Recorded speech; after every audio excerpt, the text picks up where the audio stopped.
Hello सांग माने जदि मु एबे तुमको पचारिबी तमे तम पैसा को कोठी सेविंग्स करके रख नहले जदि तमे एबे लोन नेबा को चाहिबो ताहेले कोठी की जीवो एही सब प्रश्नर तमे गोटिए उत्तर ही देबो सेटा हैला बैंक। हेले केबे तम मनरे एही प्रश्न आसीची आमे तो निजो पैसा को बैंक रे डिपोजिट करके रखंती सेथिरे फुणी उल्टी बैंक हमकु इंटरेस्ट देई थाए ताहेले एथिरे बैंक रो फायदा कोन हेई थाए एक्चुअली रे बैंक रो इनकम सोर्स कोन बैंक केमिति निजर पैसा इनकम करे चलो तो जानिबा आज रो एही वीडियो रे। हेले ता पूर्वरु वीडियो को लाइक करबा सहित आमार एही चैनल को सब्सक्राइब कर दियो जहा द्वारा एमिति नुआ नुआ कथा जानिबा को पाइबो।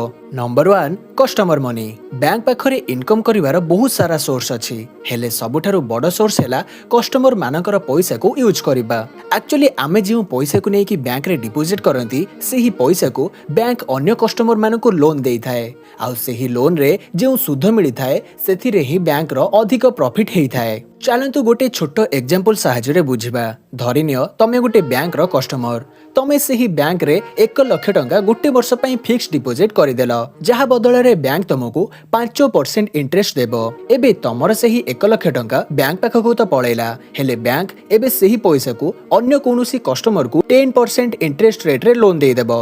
जेतेबेले सेही कस्टमर गोटे वर्ष परे पैसा बैंक को रिटर्न करिवो सेतेबेले से 1,10,000 टंका रिटर्न देबो जोथिरु बैंक तुमको तम 1 लाख टंका सहित 5,000 सुध पैसा मिसेकी देबो बाकी जो 5,000 बळिबो सेटा हैला बैंक रो प्रॉफिट। एही परि भाबे तम पैसा को बैंक अन्य कस्टमर को देकी सेही इंटरेस्ट पैसा रे निजर प्रॉफिट करिथाए। Number 2 SMS charges. तमे भी नोटिस करिथिबो प्राय सब दिन तमर जोठी बैंक अकाउंट थिबो सेही बैंक रो किछि ना किछि फालतू मेसेजेस भी आसुथिबो हेले कोन तमे जानिचो एही मेसेजेस पाई भी बैंक वर्ष रे थरे आम पाखरु आम अकाउंट रु पैसा काटी थाए सेटा भी 60 टंका रु प्राय 120 टंका भितरे।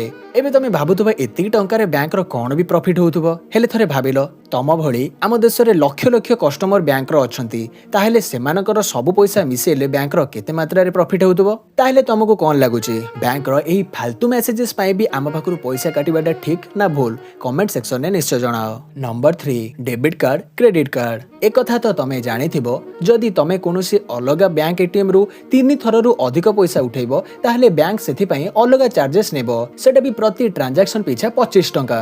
हेले कोन तमे जानिचो प्रति वर्ष रे कार्ड रो मेंटेनेंस पई भी 100 टंका रु 500 टंका भितरे पैसा काटी थाए आउ जदि तमर कार्ड भांगी गला कि हजी गला जोथि पई तुमको नुवा कार्ड अप्लाई करबाकू पड़िबो सेथि पई भी बैंक अलगा पैसा चार्ज करि थाए। Number 4 failed ATM transaction charge. एमिति बहुत थरा हेइथिबो तमे एटीएम पैसा उठेबाकू जाइथिबो हेले अकाउंट रे कम पैसा थिबारु ट्रांजैक्शन फेल हेइ जिवो किंतु कोन तमे जानिचो एही सिचुएशन रे भी बैंक आम पाखरु पैसा काटी थाए माने कि एही छोटिया भूल पई भी हमकु बैंक को पैसा देबाकू पड़ी थाए सेटा भी केवल एसबीआई बैंक रे 20 टंका थिबा बेले अन्य सबु बैंक रे 25 टंका काटी थाए।